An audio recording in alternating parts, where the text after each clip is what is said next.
안녕하세요. 온라인 제자훈련에 참여해주신 여러분들을 진심으로 환영하고 축복합니다. 자, SCL 2권 그리스도와의 교제이죠.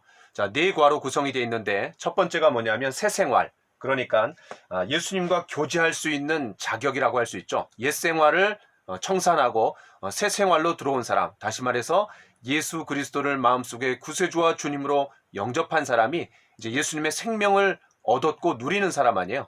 그래서 새 생활이 시작이 되는 겁니다. 그래서 이 새 생활, 바로 예수님과 교제할 수 있는 자격. 어떤 사람이 예수님과 교제할 수 있느냐? 바로 새 생활 가운데 들어간 사람이다. 자, 두 번째 과는 그리스도의 주재권, 로드십이라 그랬어요. 주님을 첫 자리에 모시는 거죠. 다시 말해서 이 새 생명을 가진 사람의 삶의 자세와 태도가 모든 삶의 영역에서 예수님을 첫 자리에 모시는 거죠. 자, 그 다음에 이제 세 번째 과가 주님과의 교제입니다. 그렇다면 구체적으로 어떻게 주님과 교제해 나갈 수 있는가? 교제가 쌍방향 교제가 되어야 되기 때문에 말씀과 기도가 가장 핵심이다. 이런 내용들을 좀 우리가 공부할 겁니다. 자, 마지막에는 그리스도를 증거함. 어떤 사람이 그리스도를 증거해요? 다시 말해서 교제의 결과가 그리스도를 소개하고 그리스도를 드러내고 싶어서 마음속에 막 불일 듯 일어나는 거죠. 안달이 나는 거죠. 우리가 좋은 영화를 보면은 다른 사람들에게 막 소개해주고 싶고, 또 좋은 친구를 만났으면은 다른 사람들에게 얘기해주고 싶잖아요. 마찬가지입니다. 그리스도와 교제하는 삶의 결과가 그리스도를 증거하는 전도의 삶이라는 거죠. 자, 이렇게 네 과로 구성이 되어 있는데 저희들이 지난 시간에 그리스도의 주재권 반 정도를 다루고, 그리고 이제 오늘 나머지 반을 다루도록 하겠습니다. 자, 지난 시간에는 그리스도의 주재권이 뭐냐, 또 그것이 어떤 영향을 미치냐, 또 우리가 그 그리스도의 주재권 가운데 산다라면은 어떻게 해야 되는 거냐? 첫 번째는 결심해야 된다 그랬어요. 그래서 몇 가지 결심해야 되는 내용들을 좀 살펴봤고, 오늘은 그럼 그 결심으로 그치는 것이 아니라 물론 이제 결심이 굉장히 중요해요. 그러나 그 결심과 함께 실천이 따라야 되는 거겠죠. 자, 그래서 실천함으로 그리스도를 주님으로 삼자, 이 부분부터 마지막까지 살펴보도록 하겠습니다. 자, 실천함으로 그리스도를 주님으로 삼자.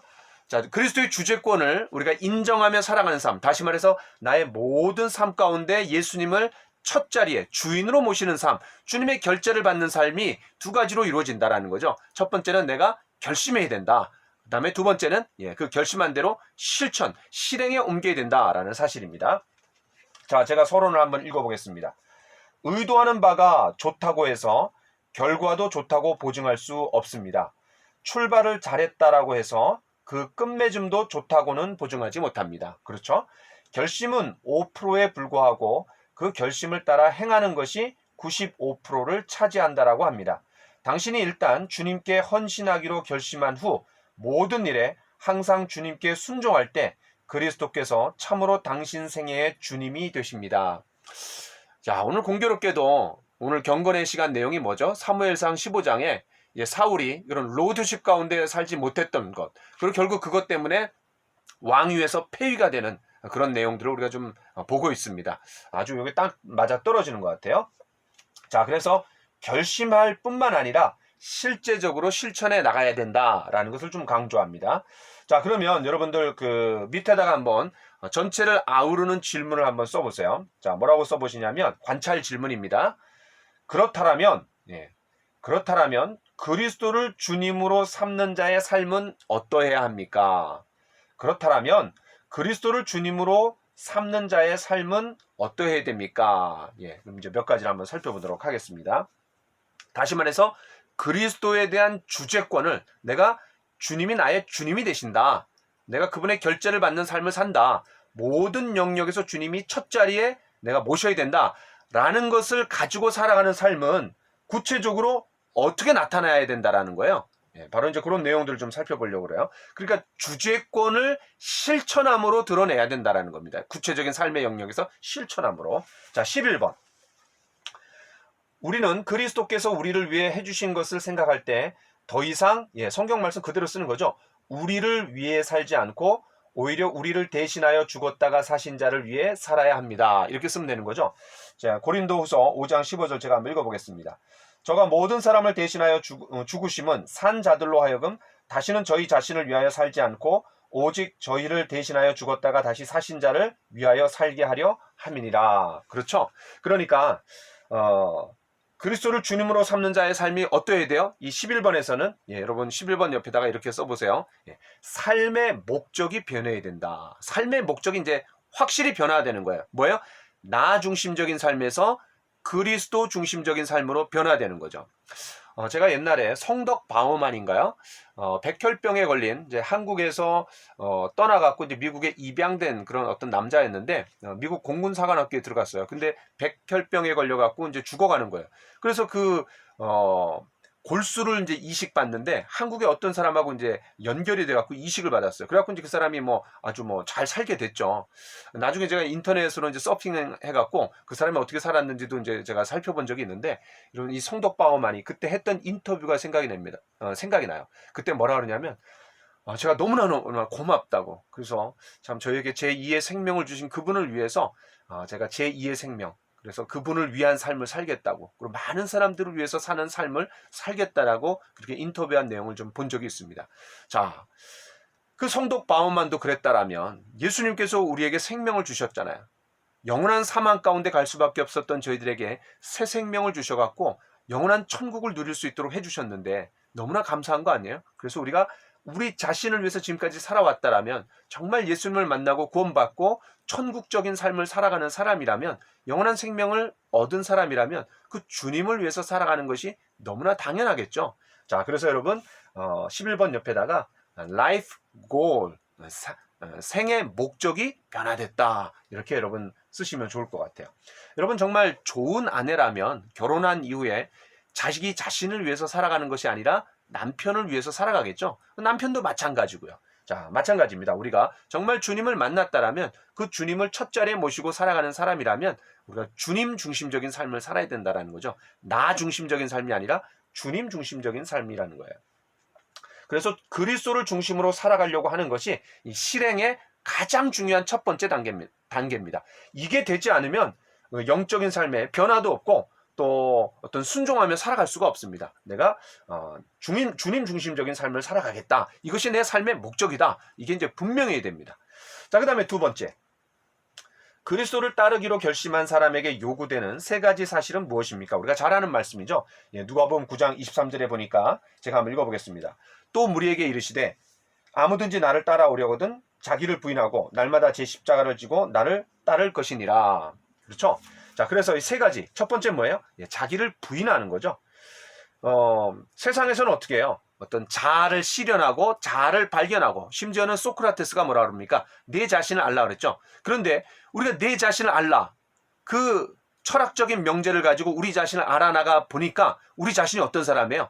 쇳덩어리예요. 그리고 쇳덩어리이기 때문에 자기를 부인해야 되는 겁니다. 바로 나 자신을 알고 보니까 그런 죄의 모순덩어림을 깨달았기 때문에 나를 부인하지 않으면은 내가 나오는 거고, 내가 나온다라는 건 뭐예요? 쇳덩어리가 나오는 거죠. 그래서 첫 번째는 뭐예요? 바로 자기를 부인하는 겁니다. 자기를 부인하는 거. 자, 두 번째, 날마다 제 십자가를 지는 것. 여기서 날마다라는 건 뭐예요? 매일매일의 삶 가운데서 그런 주님의 로드십을, 주제권을 인정하며 살라는 거죠. 그런데 특별히 십자가를 지라 그랬어요. 여러분, 십자가를 진다라는 게 뭐예요? 십자가는 죽으러 가는 곳입니다. 어떤 사람이 십자가를 지고 간다, 그러면 죽으러 가는 거예요. 어떤 사람은 비가 오나 눈이 오나 바람이 부나 그냥 낚싯대를 간다, 그건 강태공이죠. 어떤 사람은 비가 오나 눈이 오나 바람이 부나 농구공을 그냥 탁탁 튀기면서 가요. 그럼 농구에 그냥 빠진 사람이에요. 자, 그럼 어떤 사람이 십자가를 지고 간다, 그럼 저 사람 죽으러 가는구나 라고 우리가 알 수 있는 것처럼, 바로 날마다 제 십자가를 지고, 이건 뭐예요? 바로 나의 자아, 죄악된 자아가 십자가에 못 박히는 거죠. 내가 죽는 겁니다. 바로 나의 어떤 자아, 죄악된 자아가 십자가에 못 박히는 삶. 그래서 바울사도는 나는 날마다 죽노라 라고 얘기했어요. 그리고 바울사도 또 뭐라 그랬어요? 갈라디아서 2장 20절에서 내가 그리스도와 함께 십자가에 못 박혔나니 그런즉 이제는 내가 사는 것이 아니오 오직 내 안에 그리스도께서 사시는 것이라. 이제 내가 육체 가운데 사는 것은 나를 사랑하사 나를 위하여 자기 몸을 버리신 하나님의 아들을 믿는 믿음 안에서 사는 것이라. 그러니까 날마다 내가 죽고 그리스도가 살아나는 삶을 산다라는 거죠. 자, 그 다음에 세 번째는 뭐예요? 그런 다음에 앞에 두 가지가 전제되어야지 다시 말해서 내가 부인이 되고, 죄악된 내가 부인이 되고, 그리고 날마다 나를 십자가에 못 박으면서, 그 다음 나의 자아가 죽으면서, 그 다음에 주님을 따라가는 삶이죠. 여기서 자아라는 거는 나 자신 자아가, 여러분 자아가 죽으면 끝나는 거잖아요. 그런 의미가 아니라 내 자아의 죄악된 자아, 그렇죠? 죄로 향하고 또 죄로 기울어지고 또 주님을 등지려고 하는 그런 나의 그런 셀프가 있어요. 죄악된 셀프, 그 자아를 이제 십자가에 못 박는 거죠. 내가 죽는 거죠. 왜냐하면 내가 죽고 그리스도가 살아나는, 그리스도가 부활한 그런 부활의 삶을 살기 위해서는 내가 죽어야 됩니다. 자, 그러면서 주님을 따라가라는 거죠. 자, 때문에 12번에서는 여러분 이렇게 쓰시면 좋을 것 같아요. 바로 어떤 실천이냐? 바로 그리스도와 내가 동일시하겠다. 그리스도와 똑같이 살아가겠다. 그리스도와 동일시한 삶을 살아가겠다라는 그런 실천이 필요합니다. 자, 거기 이제 밑에 한번 내용을 한번 읽어보겠습니다. 십자가는 사형틀이었습니다. 예수님은 십자가에서 우리를 위하여 죽기까지 순종하셨습니다. 우리가 우리의 십자가를 진다라는 뜻은 모든 경우에 하나님의 뜻이 이루어지도록 그리스도께서 우리 자신을 순복시키는 것입니다. 그리스도께 우리 자신을 순복시키는 겁니다. 즉 우리의 뜻에 대해서는 no, 아니요. 그 다음에 그리스도의 뜻에 대해서는 yes, 예라고 대답하는 것입니다. 이것이 곧 우리가 주님을 위해 살아갈 때 참된 해방과 자유를 가져다 주는 것입니다. 왜냐하면 우리가 죄악 가운데 살아갈 때 죄의 종이라 그러잖아요. 또 육신의 종이라 그러잖아요. 또 세상의 종이라 그러잖아요. 더 나아가서는 마귀의 종이라 그러잖아요. 그러니까 거기서 벗어나는 게 해방이고 자유라는 거예요. 자, 여러분 기억해 주시면 좋을 것 같습니다. 자, 거기 우주의 주관자가 그리스도인 것 같이 우리의 마음의 주관자도 그리스도여야 합니다. 온 천지 만물을 창조하시고 그분의 말씀으로 만물을 붙들고 계시는 그분이 바로 주인이시라면 우리 한 사람, 우리의 마음에서도 주인이 되고 계신 거죠. 자, 그걸 인정하며 살아가는 겁니다. 자, 그 다음 13번. 예수님께서 세리인 레위에게, 세리마태죠. 자기를 따르라고 부르셨을 때 레위는 결심을 연기하고 부르심을 피하려 하였으나 결국은 주님을 따랐습니다. 누가복음 5장 27절로 28절인데요. 자, 옳아요, 틀려요? 예, 틀리죠. 이 레위, 마태 레위가, 세리 마태가 어떻게 따랐습니까? 바로 즉각적으로 따랐어요. 자, 제가 한번 성경책을 한번 읽어보겠습니다. 자, 그 후에 나가사 레위라 하는 세리가 세관에 앉은 것을 보시고 나를 쫓으라 하시니 저가 모든 것을 버리고 일어나 쫓으니라. 그러니까 13번에 여러분 이렇게 쓰시면 좋을 것 같아요. 실행력 있는 삶, 실행력 있는 삶. 다시 말해서 즉시 순종하는 결단력이 필요하다라는 거죠. 우리에게 어떤 실천이 필요하냐? 바로 즉시 실천하는 거예요. 즉시 실천. 실행력 있는 삶입니다. 여러분, 우리가 순종하지 않는 동안은 사실은 불순종하고 있는 거예요. 때문에 우리가 즉시 감정의 구애됨 없이 결단력이 있어야 돼요. 내 감정이 동하지 않는다. 뭐 예를 들어서 사랑해라. 근데 사랑하는 마음이 생기잖아요. 그러면 어떤 가식 아닙니까? 예, 그게 가식이 아니에요. 세상에서는 가식이라고 얘기하지만 우리 성경에서는 어떻게 얘기하냐면 우리의 마음은 동하지 않아요. 그러나 우리가 주님께 순종하는 마음으로 갈 때, 마음과는 상관없이 의지가 앞세워질 때 그거는 가식이 아니라 주님께 순종이 되는 거죠.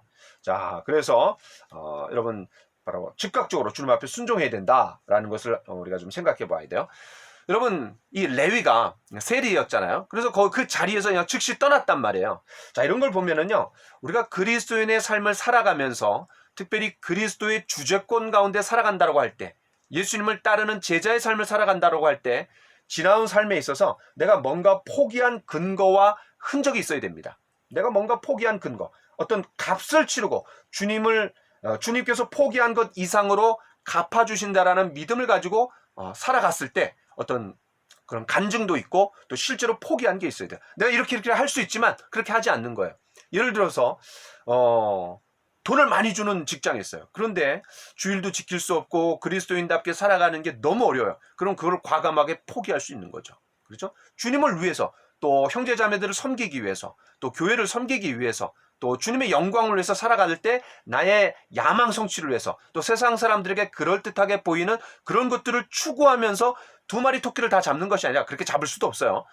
내가 포기한, 어떤 주님을 위해서 내가 포기한 뭔가 근거와 어떤 그런 결단, 그런 간증이 있어야 되는 겁니다. 자, 그 다음에 14번.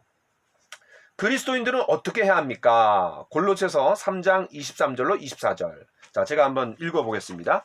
자, 골로새서 3장 아주 유명한 말이죠. 무슨 일을 하든지 마음을 다하여 주께 하듯 하고 사람에게 하듯 하지 말라. 이는 유업의 상을 주께 받을 줄 알미니 너희는 주 그리스도를 섬기느니라. 자, 그래서 1번 사람보다 그리스도를 더 신중히 섬긴다. 2번 신앙과 일상생활을 융합시키려고 하지 않는다. 3. 일반적인 일을 전심으로 한다. 왜냐하면 이런 일을 통해서 그리스도를 참으로 섬기고 있기 때문이다. 자, 14번에서는 여러분 옆에다가 이렇게 쓰시면 돼요. 엑설런스를 추구하는 삶. 다시 말해서 탁월함을 추구하는 삶입니다. 대충 그냥 적당하게 사는 게 아니에요. 여러분 미국 속담에 이런 말이 있어요. 최고, 베스트라 그러죠. 베스트의 적은 그것이다. 그 정도면 됐어. 이게 최선으로 가지 못하게 막는 그런 적이라는 거예요. 우리가 탁월함을 추구해야 되는데 이 정도면 적당히 그 정도 됐어. 충분해. 잘했어. 이 정도가 아니라 정말 탁월하게 잘해야 되는 거죠. 아주 그냥 최고로 잘해야 되는 거죠. 그런데 그것을 막는 삶이 뭐냐? 대충 잘했어. 그 정도는 뭐 괜찮아. 이 정도가 우리가 더 높은 삶으로 나아가는데 방해가 된다라는 거예요. 마찬가지입니다. 우리가 매사에 탁월함을 추구하려는 마음을 가져야 돼요. 왜 그래요? 바로 일상생활 가운데서 그것이 드러나고 보여져야 됩니다. 교회 생활뿐만 아니라 나의 일터에서 내가 실제 하고 있는 사사로운 일 가운데 바로 주님이 지켜보고 계신다. 주님이 다 카운트하고 계신다. 이런 마음을 가지고 살아가야 되는 거죠. 빈둥빈둥 이렇게 시간을 때우고 적당히 사는 삶은 바로 로드십 가운데 사는 삶이라고 할 수 없습니다. 늘 내가 남이 보든 안 보든 상관없이 나에게 주어져 있는 시간, 또 돈, 그 다음에 어떤 내 재능 이런 것들을 발휘할 때 주님이 나를 다 지켜보고 계시고 주님이 평가해 주시고 보상해 주신다. 이런 마음을 가지고 최선을 다해서 사는 거죠. 물론 우리가 매사에 다 잘해야 된다라는 말은 아닙니다. 왜냐하면 사람의 역량과 어떤 재능의 한계가 있잖아요. 그러나 우리가 최선을 다하느냐 그렇지 못하느냐는 로드십하고 연관된다라는 거예요. 영적인 일뿐만 아니라 일상적인 삶 가운데서도 우리가 최선을 다해서 주님 중심적으로 탁월하게 해나가야 된다라는 것을 우리가 좀 생각해 볼 수 있는 거죠. 무슨 일을 하든지 마음을 다하여 죽게 하듯 하라 그랬잖아요. 자, 그 다음에 이제 15번. 그리스도인은 어떻게 살아야 합니까? 골로새서 1장 10절입니다. 제가 한번 읽어보겠습니다. 주께 합당히 행하여 범사에 기쁘시게 하고 모든 선한 일에 열매를 맺게 하시며 하나님을 아는 것에 잘하게 하시고. 자, 여기서 중요한 게 뭐냐면 합당히라는 말입니다. 그러니까 이 합당이라는 말은 뭐냐면은 그러니까 맞춤 옷이라는 뜻이에요. 그 옷이 몸에 딱 맞다 그럴 때 합당하다라는 말을 쓰는 거예요. 여러분 몸에 맞다라는 의미가 여기서 우리가 끌어올 수 있는 진리가 뭐예요? 바로 주님의 마음에 맞게 일하는 거예요. 내가 주님을 섬겨요. 그러나 나 중심적으로 섬기는 것이 아니라 주님의 뜻에 맞게, 주님의 꼭 맞게, 그런 주님의 마음에 맞게 섬길 때에 바로 이것이 로드십이라는 거죠. 주재권이라는 거예요. 내 마음대로, 내 열정으로, 그냥 내가 해왔던 방식으로 막 섬기는 것이 아니라 주님이 원하시는 게 뭘까? 또 주님이 기뻐하시는 마음이 뭘까? 이것을 알고 주님의 마음에 맞추어서 우리가 섬기라는 거죠. 자, 그래서 여러분 15번에 이렇게 쓰시면 좋을 것 같아요. 주님의 뜻에 합당하게 섬긴다. 주님의 뜻에 합당하게, 주님의 마음에 맞게 섬긴다. 그 동기 자체가 주님을 기쁘시게 하는 거지 나의 어떤 내 기쁨이나 어떤 의무감이나 어떤 이런 것 때문에 우리가 주님을 섬기는 게 아니잖아요. 그렇죠? 나의 열정, 내 열정을 발산하고 또 풀기 위해서 또 내가 해왔던 방식을 어떤 드러내고 자랑하기 위해서 섬기는 것이 아니라 바로 주님 중심적으로 주님의 마음에 맞게 주님을 기쁘시게 하는 삶이 바로 15번의 가장 중요한 그런 결심이에요. 또 실천이에요. 실천. 주님을 기쁘시게 하는 마음. 그렇지 않으면 이제 로드십이 아니죠. 자, 그 다음에 16번. 그리스도께서는 믿는 자의 생활 가운데서 어떤 위치를 차지하셔야 됩니까? 골로새서 1장 18절입니다. 그는 몸인 교회의 머리라. 그가 근본이요 죽은 자들 가운데서 먼저 나신 자니 이는 친히 만물의 으뜸이 되려 하시며. 자, 그래서 이 16번에서는 이렇게 쓰시면 좋을 것 같아요. 주님을 최우선순위에 두는 삶. 주님을 최우선순위에 두는 삶. 왜냐하면 여기 머리라 그랬잖아요. 여러분 머리는 어떤 역할입니까? 모든 것을 통제하고 결정하고 지시하는 역할이죠. 머리에서 생각해갖고 통제해갖고 손과 발에다가 지시를 내리는 거잖아요. 자, 그래서 주님이 교회의 머리시다. 그럼 우리는 지체잖아요. 그러니까 주님이 모든 영역에서 첫 자리에 두시는 거죠. 첫 자리에 두는 거죠. 그러니까 주님을 제일 끝자리에, 뒷자리에 두는 거는 로드십이 아닙니다. 어떤 일을 행할 때 주님의 뜻이 뭘까? 주님이 여기서 무엇을 하기를 원하실까? 예수님이라면 어떻게 하실까? 이런 거를 생각하면서 주님의 뜻을 찾고 묻는 것이 필요한 거죠. 자, 그래서 그리스도가 바로 어떤 결정에 있어서 맨 첫 자리에 두어지는 삶이다. 아주 쉽게 얘기하면 주님의 결제를 받는 삶이다. 이렇게 하면 아주 쉬워질 것 같습니다. 자, 그 다음에 17번. 언제 그리스도가 참으로 우리 삶의 주인이 되지 못하십니까? 여러분 누가복음 6장 46절 우리가 잘 아는 말씀이죠. 누가복음 6장 46절 너희는 나를 불러 주여 주여 하면서도 어찌하여 나의 말하는 것을 행치 아니하느냐. 그러니까 여기서는 어떤 실천이 필요해요? 주님의 말씀대로 행하는 삶이죠. 주여 주여 이렇게 그냥 말로만 하는 것이 아니라 실제로 주님의 말씀대로 순종하는 삶이죠. 그렇죠? 자, 그래서 이 불순종은 그런 형식과 지식만 있고 실제로 실천이 없는 것이 우리가 이제 불순종이라고 할 수 있어요. 그래서 말씀을 따라서 실행력 있는 삶을 살아야 되는 거죠. 자, 그 다음에 그래서 이제 우리가 뭐 아침에 큐티를 한다고 할 때도 여러분 그냥 다짐만 하는 정도가 아니라 물론 마음속에 다짐하는 것도 중요한 적용입니다. 그러나 구체적으로 그 마음의 다짐을 어떤 평가가 가능한 그리고 확인이 가능한 그런 상태로 좀 적용하려고 애를 쓰는 것이 바로 로드십 가운데 살아간다라는 거죠. 그냥 마음의 결심으로만 끝나면 하지 않고 지나가는 경우가 상당히 많고 그냥 숙제하듯이 하는 경우가 많습니다. 한두 가지라도 작은 영역에서 내가 이걸 꼭 실행해야지. 그리고 이게 카운트 가능하고 그 다음에 프랙티컬하고 이제 실천 가능한 이런 내용들을 가지고 한두 가지라도 구체적으로 실천하는 적용하는 습관을 우리가 들이는 것이 굉장히 중요합니다. 막연한 적용을 할 때가 참 우리가 많이 있어요. 자, 그 다음에 18번. 당신은 계획을 세울 때 어떻게 해야 합니까? 야고보서 4장 13, 15절. 자, 제가 읽어보겠습니다. 들으라 너희 중에 말하기를 오늘이나 내일이나 우리가 아무 도시에 가서 거기서 1년을 유하며 장사하여 일을 보리라 하는 자들아. 내일 일을 너희가 알지 못하는도다. 너희 생명이 무엇이뇨? 너희는 잠깐 보이다가 없어지는 안개니라. 너희가 도리어 말하기를 주의 뜻이면 우리가 살기도 하고 이것저것을 하리라 할 것이거늘. 자, 그러니까 이 18번에서는 뭐를 강조하고 있냐면 주님의 뜻에 맞게 계획을 세우라는 거죠. 주님의 뜻에 맞게 플랜, 계획을 세우는 겁니다. 자, 그래서 내가 시간표를 세울 때도 그렇고 또 어떤 주님께 기도해 보지도 않고 내 목표를 설정한다든지 이러면 안 되는 거죠. 또 내 생애 목표를 주님과 상의하면서 주님의 뜻에 맞게 우리가 이제 세워 나가야 된다는 거죠. 자, 그러면 지금까지 한 내용을 한번 복습해 보겠습니다. 전체를 아우르는 질문이 뭐였냐면 그리스도를 주님으로 삼는 자의 삶은 어떠해야 됩니까? 어떤 실천이 필요합니까? 첫 번째는 내 생애 목표를 분명히 해야 된다는 거예요. 생애 목표가 나 중심이 아니라 주님 중심으로 이제 바뀌는 삶이죠. 그다음 두 번째는 뭐예요? 바로 그리스도와 동일시하는 삶이죠. 그렇게 주님 중심적인 삶을 살아간다. 그럼 주님이 어떻게 살아갔느냐? 바로 십자가를 지는 삶을 살았다. 자신을 부인하는 삶을 살고 바로 그리스도 중심적인 삶으로 매일매일 살아가야 된다.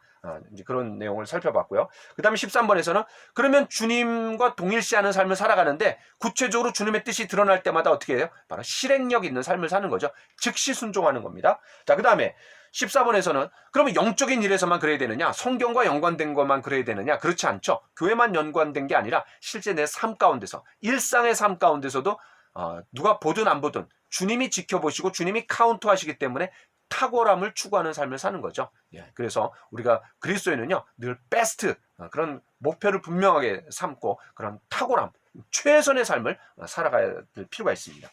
자, 그 다음에 이제 15번에서는 자, 그러면 우리가 이제 어떤 일을 할 때 바로 의무감으로 또 숙제하듯이 또 나의 어떤 기쁨을 위해서 이런 게 아니라 바로 주님을 기쁘시게 하는 삶, 주님의 뜻에 꼭 맞는 삶, 주님의 마음에 합한 삶을 우리가 이제 살아야 되는 거죠. 그런 목표를 가지고 섬기는 겁니다. 자, 그 다음에 이제 16번에서는 주님을 제일 뒷자리에 두는 것이 아니라 그렇게 어떤 주님을 섬겨나갈 때 첫 자리에 두는 거죠. 좀 반복되는 게 좀 여기 있는 것 같아요. 그 다음에 이제 17번에서는 구체적으로 하나님 말씀이 왔을 때 그 말씀대로 행하는 삶이죠. 말씀대로 그냥 주여 주여 하는 것이 아니라 말로만이 아니라 실제로 어떤 말씀에 순종한 결과물이 있고 또 그거를 확인 가능한 상태로 우리가 적용하는 그런 삶이 바로 로드십이다 이렇게 말씀드렸어요. 자, 그 다음에 18번에서는 모든 일을 계획을 세울 때 우리 어떤 장래나 결혼이나 또 어떤 진로나 뭐 여러 가지 어떤 계획을 세울 때 바로 주님의 뜻에 맞게 계획을 세워라라는 겁니다. 자, 그러면 이제 거기 구체적인 적용할 수 있는 영역이 나와 있어요. 예를 들면 그리스도가 중심이 되셔야 하는 영역, 아래와 같은 당신의 생활 영역들에 대해서 생각해보고 기도 한번 해보십시오. 자, 이미 예수 그리스도께 헌신된 영역에 표시하십시오. 그러니까 제가 이 그리스도의 주재권, 다시 말해서 내 삶의 모든 영역에서 그리스도를 첫 자리에 모시는 삶, 이게 이제 러드십, 그리스도의 주재권인데, 이게 한 번에 되는 것이 아니라 평생에 걸쳐 갖고 내가 그렇게 이제 실행해 나가고 연습하고 이제 그렇게 살아가는 삶이잖아요. 자, 그래서 이미 헌신된 영역도 있고, 또 그렇지 못하고 아직 내가 그리스도의 주재권을 인정하지 못하는 영역도 있을 수 있습니다. 자, 예를 들어서 명성, 세상 명성을 위해서 쫓아가는 삶이 아니라 주님을 기쁘시게 하는 삶을 살겠다. 자, 그런 면에서는 뭐 이미 헌신했을 수 있죠. 뭐 저 같은 경우에 주님의 종이 되기로 마음의 결단을 했기 때문에 돈을 많이 벌고 세상에서 어떤 부귀영화를 누리고 사람들로부터 인정받고 뭐 이런 직업이 아니라 주님의 종이 되어야 되겠다. 그런 면에서 저한테는 바로 이미 헌신된 영역이라고 할 수 있는데, 또 어떤 면에서는 또 저에게 헌신되지 않았을 수도 있어요. 왜냐하면 내가 이 목회 여정 가운데 한번 드러나 봐야지, 다른 사람들에게 한번 멋지게 한번 모델이 되어 봐야지. 좋은 모델이 되는 건 좋은데 한번 내가 야망을 가지고 나를 주님을 종으로 삼아갖고 교회를 발판으로 삼아갖고 성도들을 발판으로 삼아갖고 내가 한번 떠봐야지, 이런 거는 이제 잘못된 어떤 명성을 추구하는 거죠. 로드십이 되어 있지 않은 거죠. 그러니까 이미 로드십이 되어 있을 수도 있고 또 안 됐을 수도 있다라는 거를 저의 경우를 통해서 좀 말씀을 드리는 겁니다. 자, 그 다음에 이제 돈과 재산. 돈과 재산. 내가 돈 버는 게 생애 목표다. 이건 로드십이 아니죠. 돈이 필요합니다. 잘 벌어야 돼요. 최선을 다해서 벌어야 됩니다. 그러나 돈은 그럼 우리가 생애 목표로 삼을 만한 것이 아니라 이제 필요에 의해서 우리가 돈이 있는 거지, 그 돈 자체가 이제 생애 목표가 돼서는 안 되겠죠. 자, 그 다음에 자신, 성격, 마음, 몸. 내 몸에 대해서도 로드십을 가지고 있다. 그러면 그냥 쉬고 싶다. 그러면 그냥 쉬는 거예요. 그럼 로드십이 없는 거예요. 근데 로드십이 있다. 그럼 다른 사람을 위해서 섬기기 위해서 피곤하지만 내가 손과 발을 굴리고 또 주님을 섬기기 위해서 손과 발을 움직이는 거죠. 자, 그 다음에 성격. 이 성격은 좀 제가 할 말이 있어요. 예를 들어서 너무 내성적이에요. 그래갖고 그냥 나서지 못해요. 물론 그건 이해할 수 있어요. 그러나 주님을 섬기는 데 있어서 자기를 부인할 필요가 있잖아요. 예를 들면 이제 저는 굉장히 내성적인 사람이었어요. 그런데 주님을 섬기기 위해서 자기를 부인해야 된다. 이 말씀이 저에게 확 왔을 때, 내 성격을 바꿀 수 있겠구나. 내가 주님을 위해서 내가 못할 게 없잖아요. 다윗은 주님의 그런 언약궤가 들어올 때 바지가 벗겨지는 줄도 모르고 주님 앞에 춤을 췄잖아요. 그렇죠? 그러니까 우리가 주님을 위해서라면은 나의 어떤 기질, 나의 성격, 또 이런 것들도 과감하게 부인할 수 있는 거죠. 그렇다고 해갖고 이제 너무 힘든데 억지로 그렇게 할 필요는 없는 거죠. 자, 그 다음에 친구. 우리가 세상 친구들 많이 사귈 수 있지만, 그러나 주님 중심적으로 로드십 가운데 친구들을 사귄다라면 이제 그리스도인 친구들, 또 내가 전도의 대상으로 삼는 친구들, 이런 그런 어떤 마음을 가지고 이제 전도를 목적으로 사람들을 만나고 친구를 사귀고 또 형제 자매들에게 이제 잘하는 게 더 중요하겠죠. 자, 그다음에 교육. 어떤 사람은 이런 학위 자체에 목숨을 거는 사람들이 있어요. 그게 이제 목표가 되어서는 안 되죠. 확신도 없이 어떤 자신의 지식의 욕구를 채우기 위한 이런 것들은 이제 로드십이 아니죠. 바로 주님의 영광을 위해서, 주님을 기쁘시게 하기 위해서, 그리고 내가 지금 하고 있는 일에 대해서 더 전문 지식을 얻고 또 그 결과 많은 사람들에게 유익을 끼치기 위해서, 그렇다면 괜찮은데 어떤 나의 지식욕, 이게 이제 돼갖고 추구한다라는 거는, 이거는 이제 로드십이 아니죠. 주재권이 아닙니다. 자, 그 다음에 결혼.